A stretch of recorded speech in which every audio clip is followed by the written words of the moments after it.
Berdasarkan Undang-Undang Nomor 19 Tahun 2013 tentang Perlindungan dan Pemberdayaan Petani, pada pasal 69 ayat 1 disebutkan bahwa pemerintah dan pemerintah daerah sesuai dengan kewenangannya berkewajiban mendorong dan memfasilitasi terbentuknya kelembagaan petani dan kelembagaan ekonomi petani. Kelembagaan petani sebagaimana dimaksud dalam pasal tersebut yaitu terdiri atas kelompok tani, gabungan kelompok tani, asosiasi komoditas pertanian, dan Dewan Komoditas Pertanian Nasional. BUMP dalam bentuk koperasi sebagaimana tertulis dalam Undang-Undang Nomor 25 Tahun 1992 tentang perkoperasian mempunyai pengertian, koperasi adalah badan usaha yang beranggotakan orang seorang atau badan hukum koperasi dengan melandaskan kegiatannya berdasarkan prinsip-prinsip koperasi, sekaligus sebagai gerakan ekonomi rakyat yang berdasar atas asas kekeluargaan. Sedangkan BUMP dalam bentuk perseroan terbatas atau PT sebagaimana tertulis dalam Undang-Undang Nomor 40 Tahun 2017 yaitu tentang perseroan terbatas, memberikan pengertian perseroan terbatas atau PT yang selanjutnya dibuat perseroan adalah badan hukum yang merupakan persekutuan modal, didirikan berdasarkan perjanjian, melakukan kegiatan usaha dengan modal dasar yang seluruhnya terbagi dalam saham dan memenuhi persyaratan yang ditetapkan dalam undang-undang serta peraturan pelaksanaannya. Kegiatan BUMP dalam rangka perlindungan dan kesejahteraan petani telah dipayungi dengan dasar hukum yang kuat, dimulai dengan dilahirkannya Undang-Undang Dasar 1945 yang dituliskan dalam batang tubuh tentang bentuk dan status hukum badan usaha dan kegiatan usaha serta dalam aturan peralihan yang mengatur tentang badan usaha.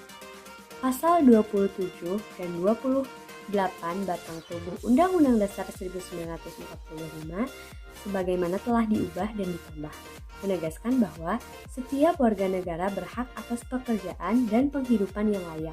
Setiap orang berhak atas pengakuan, jaminan perlindungan, dan kepastian hukum yang adil, serta mendapat perlakuan yang sama di depan hukum.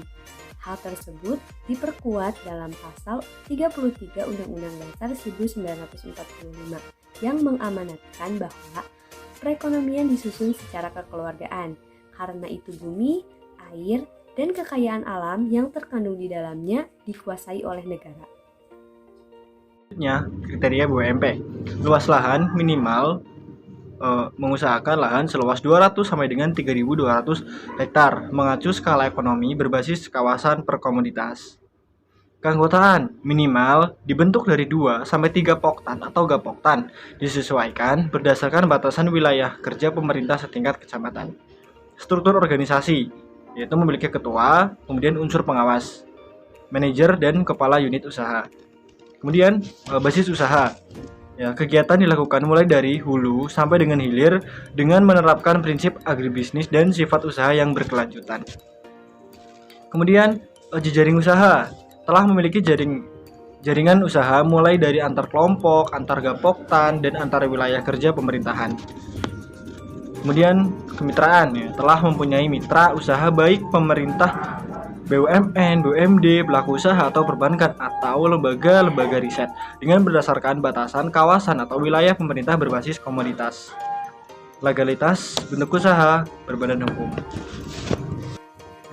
Pengertian dasar hukum BUMP berdasarkan Undang-Undang Nomor 19 Tahun 2013 tentang Perlindungan dan Pemberdayaan Petani, Pasal 69 ayat 1 disebutkan bahwa pemerintah dan pemerintah daerah sesuai dengan kewenangannya berkewajiban mendorong dan memfasilitasi terbentuknya kelembagaan petani dan kelembagaan ekonomi petani.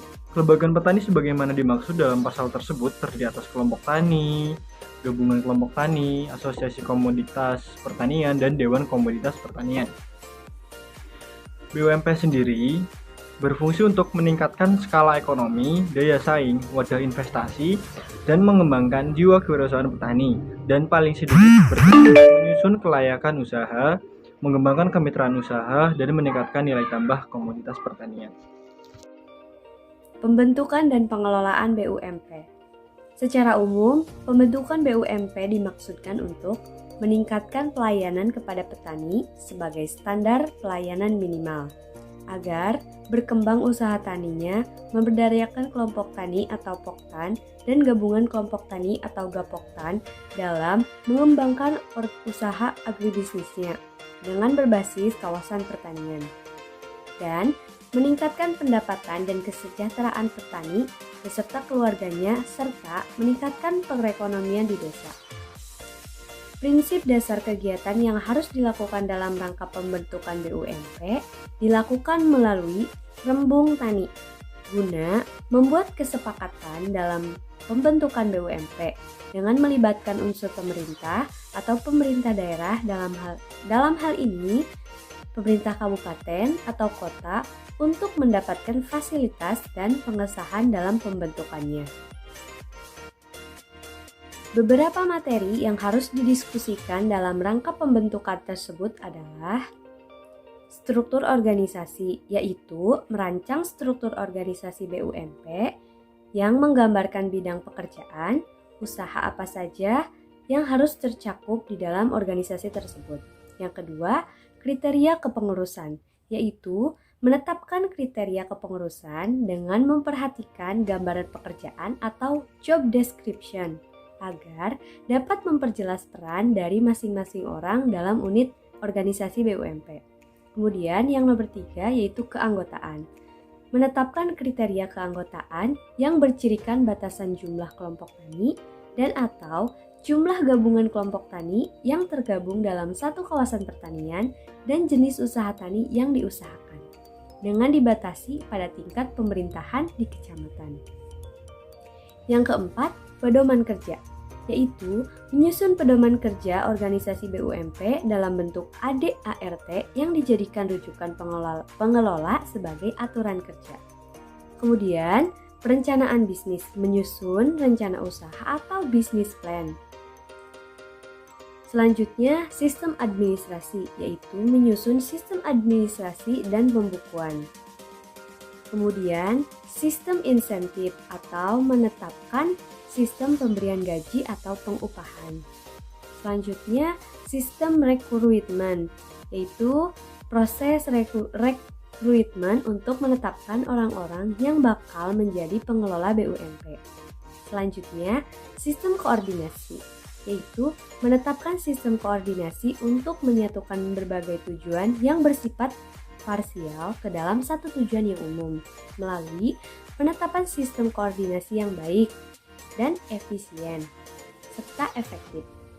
Kemudian, bentuk kerjasama, yaitu menentukan bentuk atau menyusun bentuk aturan kerjasama dengan pihak ketiga, apakah menyangkut transaksi jual beli atau simpan pinjam. Itu sangat penting diatur dengan jelas dan saling menguntungkan. Kemudian yang terakhir, sistem informasi, yaitu menyusun rancangan sistem informasi BUMP sebagai lembaga ekonomi petani yang bersifat terbuka dan ekonomis. Ya, untuk slide selanjutnya itu mengenai prinsip pengelolaan BUMP. Itu yang pertama itu adalah kooperatif, yang kedua itu partisipatif, yang ketiga itu emansipatif, yang keempat itu adalah transparan, yang kelima adalah akuntabel, dan yang keenam adalah sustainable. Strategi penguatan BUMP. Strategi penguatan BUMP terdiri dari dua. Yang pertama, penguatan manajemen organisasi, dan yang kedua, penguatan manajemen usaha tani. Penguatan manajemen organisasi dapat dilakukan dengan cara yang pertama, proses peningkatan kapasitas SDM kepengurusan BUMP. Yang kedua, menganalisa kebutuhan. Dan yang ketiga, kapasitas kemampuan pemimpin atau kepengurusan BUMP. Sedangkan penguatan manajemen usaha tani dapat dilakukan dengan yang pertama, pemetaan, yang kedua, menggali dan mengumpulkan informasi, yang ketiga, menganalisis informasi, yang keempat, penjajakan kerjasama, yang kelima, penyusunan rencana kerjasama, yang keenam, membuat kesepakatan, yang ketujuh, penandatanganan akad kerjasama, yang kedelapan, pelaksanaan kegiatan, dan yang terakhir, yang kesembilan, yaitu sampai kepada kegiatan monitoring dan evaluasi. Terdapat 3 tahap yang dapat dilakukan dalam kegiatan penguatan BUMP. Tahap pertama yaitu tahap penjaringan, tahap kedua tahap penumbuhan, dan tahap ketiga yaitu tahap pelembagaan. Pada tahap yang pertama yaitu tahap penjaringan, hal yang bisa dilakukan pertama kali yaitu identifikasi CP atau CL, yang kedua pembenahan kelompok tani, yang ketiga identifikasi BPP, yang keempat pemetaan kelembagaan petani, dan yang kelima identifikasi potensi sumber daya alam. Sedangkan pada tahap penumbuhan ini dapat ditetapkan pelatihan dan penyuluhan dalam rangka pengawalan dan pendampingan. Untuk tahap yang terakhir yaitu tahap kelembagaan, ada beberapa kegiatan yang dapat dilakukan. Yang pertama yaitu perluasan jejaringan kerjasama, yang kedua pangsa pasar, yang ketiga peningkatan kualitas usaha, dan yang keempat pengembangan kemitraan. Organisasi pengelolaan BUMP. Di dalam organisasi pengelolaan BUMP ini terdapat struktur organisasi yang dimana letak tertinggi berada pada Dewan Pengawas. Di bawah Dewan Pengawas terdapat ketua atau direktur utama, kemudian di bagian bawah ketua atau direktur utama terdapat bendahara dan sekretaris yang kedudukannya sejajar, kemudian di bawahnya bendahara dan sekretaris terdapat berbagai macam ketua unit usaha. Di antaranya ada ketua unit usaha informasi dan teknologi, ketua unit usaha Saprotan, ketua unit usaha Alsintan, ketua unit usaha pembiayaan, dan ketua unit usaha pengelolaan dan pemasaran. Terdapat dua tata hubungan kerja di dalam BUMP. Yang pertama ada konsultasi dan yang kedua ada koordinasi. Konsultasi dilakukan oleh BUMP kepada pemerintah atau pemerintah daerah, Dinas Teknik Lingkungan Pertanian, perguruan tinggi, dan lembaga penelitian dan pengembangan. Sedangkan koordinasi dilakukan oleh BUMP kepada swasta atau badan usaha milik negara atau usaha milik daerah, badan usaha milik desa, bulog, resi gudang, pelaku usaha yang berkaitan dengan dukungan pembiayaan atau permodalan, pembinaan, supervisi, monef, dan pelaporan. Pembinaan dapat dibagi menjadi dua, yaitu pembinaan di pusat dan pembinaan di tingkat daerah. Pembinaan di tingkat pusat dapat dikoordinasikan dengan BPP SDM, sedangkan pembinaan di tingkat daerah dapat dilakukan oleh tim dengan tugasnya. Sedangkan supervisi, monitoring, dan evaluasi dapat dilakukan oleh tim pembina BUMP yang telah ditentukan ruang lingkupnya. Baik, untuk slide selanjutnya itu kita menuju ke pengertian koperasi ya. Jadi pengertian koperasi di sini itu menurut Undang-Undang Perkoperasian Nomor 25 Tahun 1994 di Pasal 1 Ayat 1, koperasi adalah badan usaha yang beranggotakan orang-orang atau badan hukum koperasi dengan melaksanakan kegiatannya berdasarkan prinsip koperasi sekaligus sebagai gerakan ekonomi rakyat yang berdasar asas kekeluargaan. Koperasi merupakan milik para anggota sendiri, diatur sesuai dengan keinginan para anggota. Dalam koperasi tidak ada paksaan dan campur tangan pihak lain, tidak ada sangkut pautnya dengan koperasi. Pembagian pendapatan benar-benar harus berdasarkan besar kecilnya karya dan jasa anggotanya.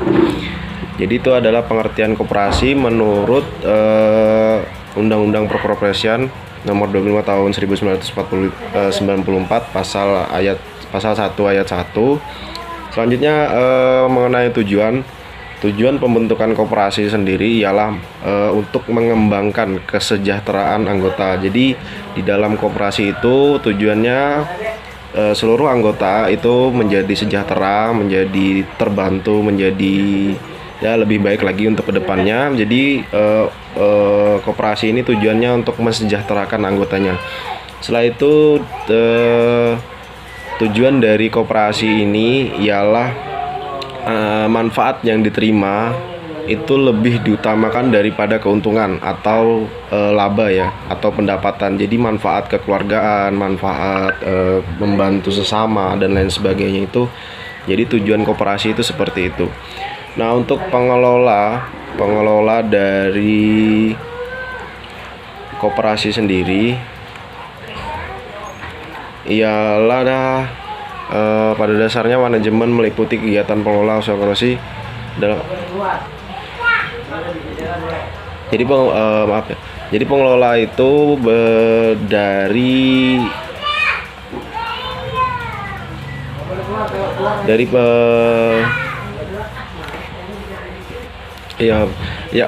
jadi pengelola itu adalah karyawan atau pegawai yang efisien dan profesional. Jadi di sini harus memiliki pemikiran yang tidak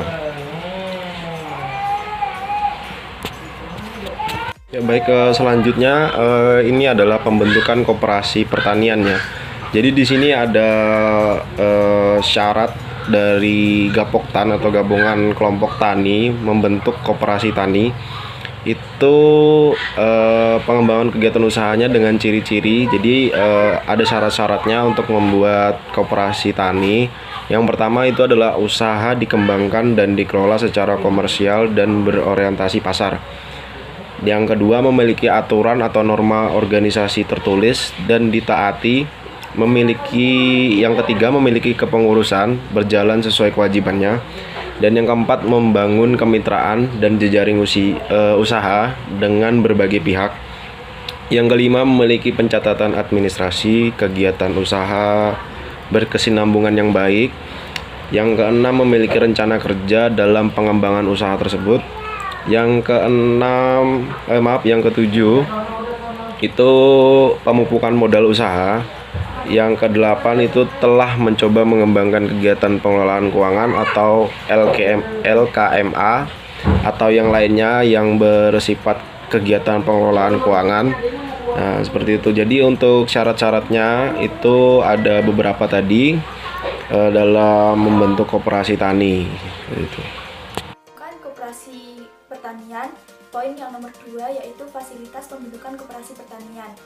Yang pertama, persiapan, kedua, pembentukan koperasi pertanian, kemudian pelaksanaan, dan yang terakhir, mentoring dan evaluasi. Selanjutnya, ciri-ciri koperasi pertanian yang sukses. Yang pertama, mempunyai pengurus dan pengawas yang dipilih oleh anggota koperasi. Kemudian yang kedua, pengurus koperasi jujur, adil, dan disiplin. Yang ketiga, anggota koperasi berperan aktif, jujur, dan disiplin. Yang keempat, tim pengawas berfungsi sesuai dengan tugasnya. Yang kelima, memiliki AD atau ART yang disepakati dan ditaati. Yang keenam, setiap tahun melaksanakan rapat anggota minimal sekali dengan tingkat kehadiran lebih dari 75%. Yang ketujuh, melaksanakan pendidikan kepada para anggotanya secara rutin. Yang kedelapan, melayani anggota dengan baik. Yang kesembilan, mempunyai administrasi yang baik. Selanjutnya, ciri-ciri kegiatan usaha koperasi pertanian yang berkembang dengan baik. Yang pertama, pengurus selalu menemukan atau menghimpun potensi dari anggotanya. Yang kedua, fungsi penjualan dan pembelian produk dengan harga layak, pelayanan memuaskan, dan tersedia informasi pasar. Yang ketiga, nilai tunggakan pinjaman anggotanya kurang dari 1%. Yang keempat, SHU selalu meningkat dan dibagikan kepada anggotanya. Yang kelima, menjamin kemitraan yang baik, kontrak, dan untuk kedua belah pihak. Yang keenam, lebih dari 90% anggotanya dan masyarakat sekitar merasakan manfaat koperasi itu sendiri. Yang terakhir, adanya pendidikan bagi para anggota koperasi. Koperasi pertanian atau Koperta dapat mengusahakan kebutuhan usaha tani, antara lain mengusahakan pembelian bibit, pupuk, obat pemberantas hama, alat-alat pertanian, agar produktivitas pertanian bertambah. Yang kedua, mengolah hasil pertanian dari tingkat bahan menjadi hasil siap. Misalnya, pengelolaan karet, penggilingan padi, dan sebagainya. Yang ketiga, memberikan kredit bagi yang memerlukan untuk kepentingan produksi pertanian, supaya terhindar dari sistem ijon. Yang keempat, mengusahakan pasar penjualan hasil-hasil pertanian. Yang kelima, mendidik petani dalam berorganisasi secara kooperatif untuk mengatasi kesulitan. Manfaat koperasi pertanian. Koperasi pertanian dan koperasi pada umumnya dalam hal ini memberikan jasa agar produk-produk yang dihasilkan para anggotanya dapat dipasarkan secara terpadu dengan memperoleh harga yang layak, yang memuaskan para produsen tersebut seimbang dengan segala jerih payahnya. Kemudian, sesuai dengan harapan pemerintah agar di dalam wilayah ini dapat ditingkatkan produksi dan kehidupan rakyatnya, pemerintah berdaya upaya agar rakyat yang bersangkutan ikut serta dalam pembangunan sehingga secara potensial manfaat koperasi pertanian bagi anggota dan masyarakat dapat dirasakan sebagai berikut. Yang pertama, manfaat secara ekonomi. Secara ekonomi, petani dan masyarakat diharapkan bisa meningkatkan pendapatan dan kesejahteraan. Yang kedua, manfaat secara sosial. Secara sosial akan terpenuhi kebutuhan sosial masyarakat seperti terbukanya lapangan kerja, kesempatan mendapatkan pendidikan, keterampilan masyarakat merasakan memiliki tanggung jawab sosial. Yang terakhir, yaitu manfaat secara ekonomi. Dampak dari Koptan atau koperasi pertanian di suatu wilayah pedesaan khususnya akan membuka jaringan informasi dan inovasi bagi anggota koperasi dalam mengembangkan usahanya. Contoh BUMP berbentuk PT adalah PT Kapolaga Berkah Pangandaran, yang merupakan kelembagaan ekonomi petani berbentuk perseroan terbatas atau PT yang menjalankan kegiatan agribisnis dan bergerak di bidang tanaman obat serta rempah khususnya komoditas kapulaga. Salah satu alasan dipilihnya kapulaga adalah karena kapulaga menjadi komoditas usaha yang biaya produksinya relatif murah, nilai ekonomi yang juga tinggi, pasarnya terbuka, tidak merusak lingkungan, bisa dijangkau semua kalangan, dan memiliki nilai sejarah yang panjang. Selain itu juga, kapulaga bisa dikatakan sebagai tanaman tumpang sari karena sebagian besar hidupnya berdampingan dengan tanaman lain seperti pisang, kelapa, albasiah, dan cengkeh. Anggota BUMP PT Kapolaga Berkah Pangandaran merupakan Asosiasi Kapulaga Indonesia atau APKINDO dalam lingkup petani Kabupaten Pangandaran. Anggota tersebut terdiri dari 146 kelompok tani kapulaga. Dari 146 kelompok tani, BUMP fokus melakukan pembinaan dan pemberdayaan secara optimal kepada 36 kelompok tani. PT Kapolaga Berkah Pangandaran menjadi upaya petani untuk menciptakan sumber pendapatan yang mandiri dan membuka lapangan pekerjaan seluas-luasnya dalam lingkup pedesaan. Optimalisasi BUMP ini dapat memutus arus urbanisasi dan mensejahterakan masyarakat pedesaan yang dapat dilihat dari tercukupi kebutuhannya. BUMP berbentuk perseroan terbatas atau PT, yaitu Koperasi Maju Bareng Bersama yang letaknya di Banyuwangi, Jawa Tengah. Contoh koperasi agribisnis yaitu Koperasi Tani Sehat yang berada di Brebes. Contoh koperasi agribisnis juga yaitu Koperasi Keluarga Mitra Tani yang berada di Jember, Jawa Tengah. Koperasi ini merupakan koperasi edamame.